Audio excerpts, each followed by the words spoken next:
Yeah, yeah, yeah, yeah. Because I'm happy. I'm a Muslim, that's what makes me happy, and that's the truth.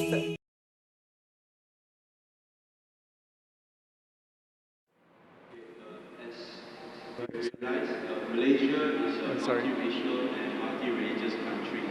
So if the hudud law were to be implemented, how should we do it?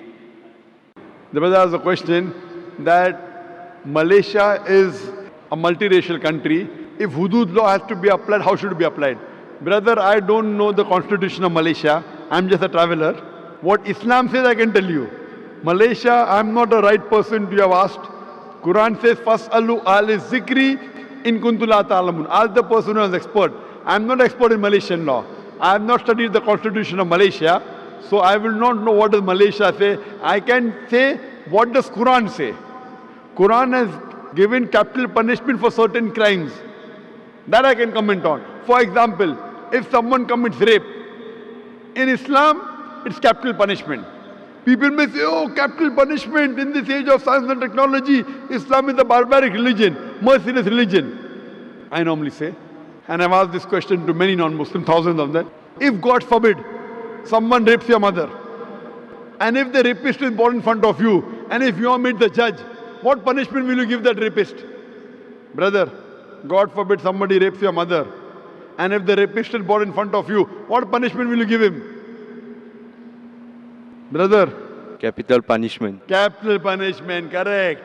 So when I asked this question to non-Muslims, 100% gave the same reply. So when someone rapes your mother, you want to give capital punishment. When somebody rapes somebody else's mother, you say capital punishment is wrong. So in Islam, for certain crimes which involve fasad, corruption in the world, in this life, there is capital punishment.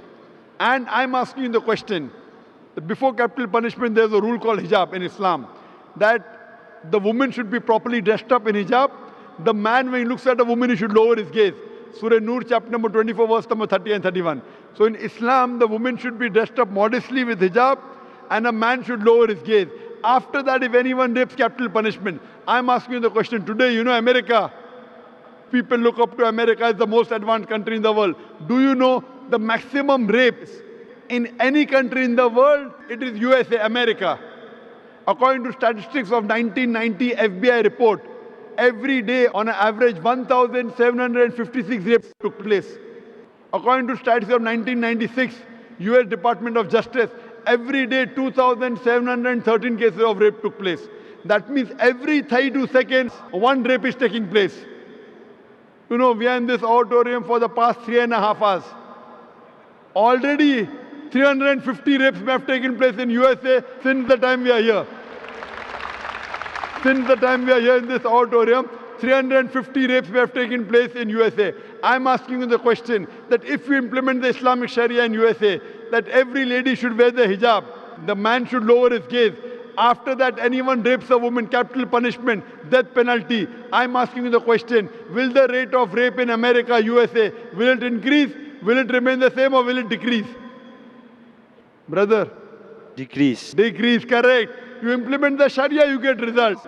That's the reason certain times you have to give capital punishment. You have to implement the hudud. And if you implement in any country in the world, believe me, the crime will come down. That's the reason I say Islam is the best way of life. That's the reason the least rate of rape in any country in the world, it's in Saudi Arabia where this law is practiced. I don't know what law is practiced in Malaysia, but if you implement this law in Malaysia also, inshallah the rate of rape will come down. Thank you.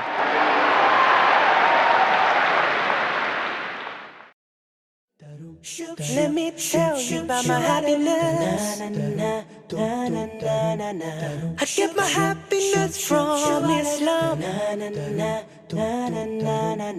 It makes me kind and a better human.